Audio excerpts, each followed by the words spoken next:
Class 7 اسلامیات، آج ہم پڑھیں گے سبق غزوہ خندق۔ غزوہ کہتے ہیں اس مہم کو، لڑائی کو یا جنگ کو جس میں آپ صلی اللہ علیہ وآلہ وسلم نے خود شرکت فرمائی، اور خندق کہتے ہیں گہری کھدی ہوئی زمین کو۔ تو غزوہ خندق وہ جنگ تھی یا وہ لڑائی تھی جس میں مدینہ منورہ کی حفاظت کے خاطر ایک خندق کھودی گئی تھی۔ غزوہ خندق 5 ہجری کو شوال اور ذی القعدہ کے مہینے میں پیش آیا۔ اس غزوے میں کافروں نے 1 مہینے تک مدینہ منورہ کا محاصرہ کیے رکھا۔ اس دوران ان کے بہت سے لوگ قتل ہوئے۔ آخر کار وہ مایوس ہو کر واپس چلے گئے۔ اس طرح اس جنگ کا اختتام مسلمانوں کی فتح پر ہوا۔ اسباب: جنگ احد کے بعد قریش، یہود اور عرب کے دیگر قبائل کے درمیان طے پایا کہ باہم مل کر اسلام کو ختم کیا جائے۔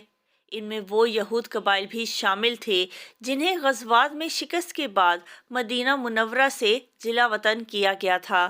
جلا وطن کرنا یعنی وطن سے نکال دینا، اور وہ انتقام کی آگ میں جل رہے تھے۔ مسلمانوں کے مدینہ منورہ میں آباد ہونے سے کفار مکہ کی شام کے ساتھ تجارت کو خطرات لاحق ہو گئے تھے، کیونکہ شام کا راستہ مدینہ منورہ سے گزرتا تھا۔ بعد میں مسلمانوں نے نجد اور دومت الجندل کو اپنے قبضے میں کر لیا، تو ان کی عراق کے ساتھ تجارت کو بھی خطرات لاحق ہو گئے۔ جب انہیں اپنی تجارت ختم ہوتی نظر آئی تو انہوں نے مسلمانوں کے خلاف ارد گرد کے قبائل کو جمع کر لیا۔ واقعات: غزوہ خندق کے لیے کافروں نے ابو سفیان کی قیادت میں 10,000 افراد پر مشتمل ایک بڑا لشکر تیار کیا، جس میں عرب کے بڑے بڑے قبیلوں کے لوگ شامل تھے۔ ان کے پاس جنگی سامان اور سواریاں بھی بے شمار تھیں۔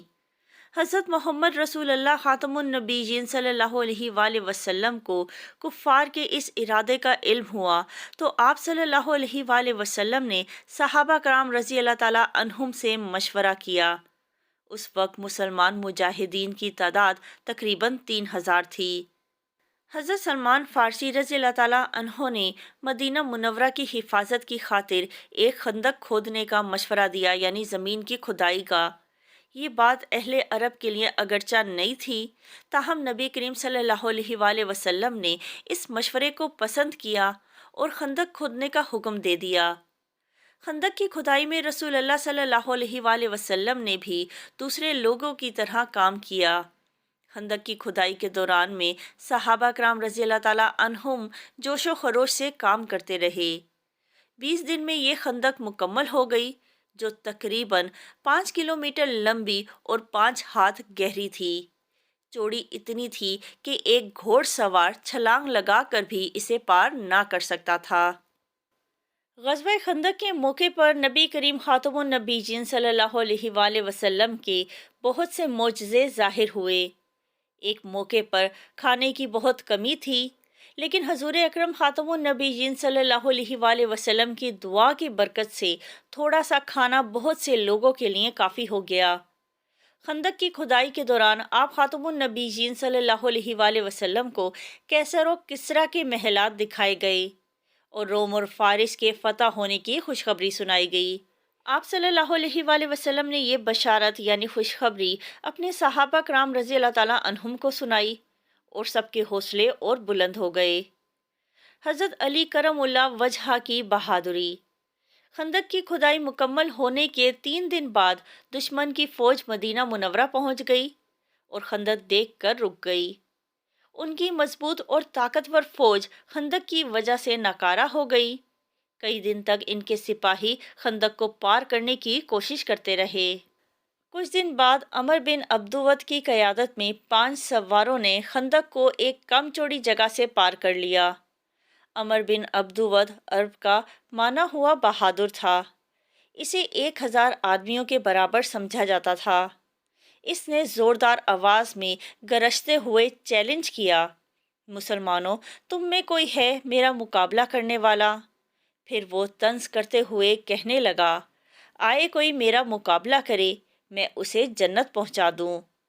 اس کا مقابلہ کرنے کے لیے حضرت علی بن ابی طالب رضی اللہ تعالیٰ عنہ آگے بڑھے۔ جب عمر بن عبدود کے سامنے ہوئے تو اس نے پوچھا، تم کون ہو؟ جواب ملا، میں علی بن ابی طالب ہوں۔ عمر کہنے لگا، پھر تو تم میرے بھتیجے ہو، مگر سنو میں تمہارے ساتھ نہیں لڑنا چاہتا۔ حضرت علی رضی اللہ تعالیٰ عنہ نے فرمایا مگر میں تمہارے ساتھ لڑنا چاہتا ہوں۔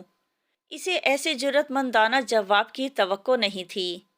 طیش میں آ کر گھوڑے سے کودا اور حضرت علی رضی اللہ تعالیٰ عنہ کے سامنے آ کھڑا ہو گیا۔ حضرت علی رضی اللہ تعالیٰ عنہ اور عمر بن عبدود کے درمیان زوردار لڑائی ہوئی، مگر اللہ تعالیٰ نے حضرت علی رضی اللہ تعالیٰ عنہ کی مدد فرمائی اور وہ غالب آ گئے۔ انہوں نے عمر بن عبدود کو قتل کر دیا۔ مسلمانوں نے اللہ اکبر کا نعرہ لگایا۔ دشمن کے دوسرے جنگجو جو عمر کے ساتھ آئے تھے یہ ہولناک منظر دیکھ کر اس قدر خوفزدہ ہو گئے کہ واپس بھاگ گئے۔ حضرت صفیہ رضی اللہ تعالیٰ عنہا کی بہادری۔ غزوہ خندق میں کفر کا ساتھ دینے میں بنو قریظہ بھی برابر کے شریک تھے، اگرچہ انہوں نے مسلمانوں سے معاہدہ کر رکھا تھا کہ جنگ کی حالت میں وہ نہ صرف مسلمانوں کا ساتھ دیں گے بلکہ ان کا دفاع بھی کریں گے، لیکن غزوہ خندق میں انہوں نے نہ صرف عہد توڑا یعنی معاہدہ توڑا بلکہ عملی طور پر اسلام دشمن جارحانہ کارروائیوں میں بھی شریک پائے گئے۔ جارحانہ کارروائیاں یعنی کہ لڑائی جھگڑے کی اور جنگ کی کارروائیاں۔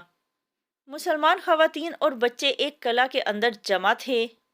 انہی خواتین میں آپ صلی اللہ علیہ وآلہ وسلم کی پھوپھی حضرت صفیہ بنت عبد المطلب رضی اللہ تعالیٰ عنہا بھی تھیں۔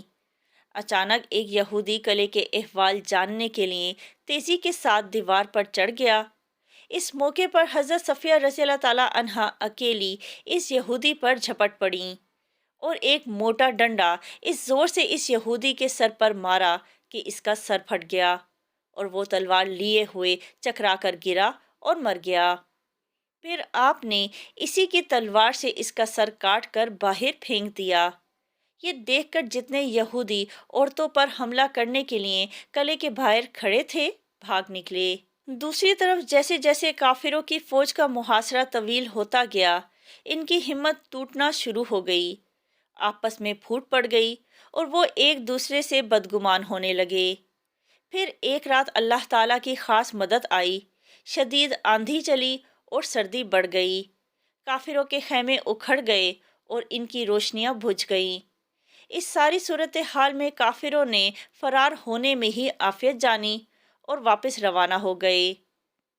22 ذی القعدہ کے دن تک لشکر کفار میں سے کوئی ایک باقی نہ رہا اور شدید جانی و مالی نقصان کے باوجود ان کے ہاتھ کچھ نہ آیا۔ غزوہ خندق کے نتائج۔ غزوہ خندق میں 6 مسلمان شہید ہوئے جبکہ کافروں کے 8 سے زیادہ افراد قتل ہوئے۔ مالی نقصان بہت زیادہ تھا۔ یہ مسلمانوں کی شاندار فتح تھی جس میں خندق کھودنے کی تدبیر بہت کام آئی۔ مشرکین اس جنگ کے اثرات سے کبھی باہر نہ نکل سکے اور دوبارہ کبھی مسلمانوں پر حملہ کرنے کے قابل نہ ہوئے۔ آخر کار سرزمین عرب سے ان کا خاتمہ ہو گیا۔ بنو قریظہ کے یہودیوں نے اس جنگ میں مسلمانوں سے غداری کی تھی اور میثاق مدینہ کو توڑ دیا تھا۔ اس لیے اس جنگ میں ایک یہ بات بھی واضح ہو گئی کہ یہودیوں پر اعتماد کرنا درست نہیں۔ غزوہ خندق سیرت طیبہ کا ایک اہم غزوہ ہے۔ اس غزوے کا بیان اللہ تعالیٰ نے قرآن مجید میں تفصیل کے ساتھ فرمایا ہے۔ اس میں بہت سے دروس اور نصیحتیں موجود ہیں۔ دروس درس کی جمع ہے جس کے معنی ہیں تربیت، تعلیم یا نصیحت، مشورہ، تدبیر، عزم، ثابت قدمی، اطاعت رسول صلی اللہ علیہ وآلہ وسلم، مدد الہی اور جذبہ جہاد وہ عناصر ہیں جنہوں نے مسلمانوں کو اس غزوے میں شاندار فتح سے ہمکنار کیا۔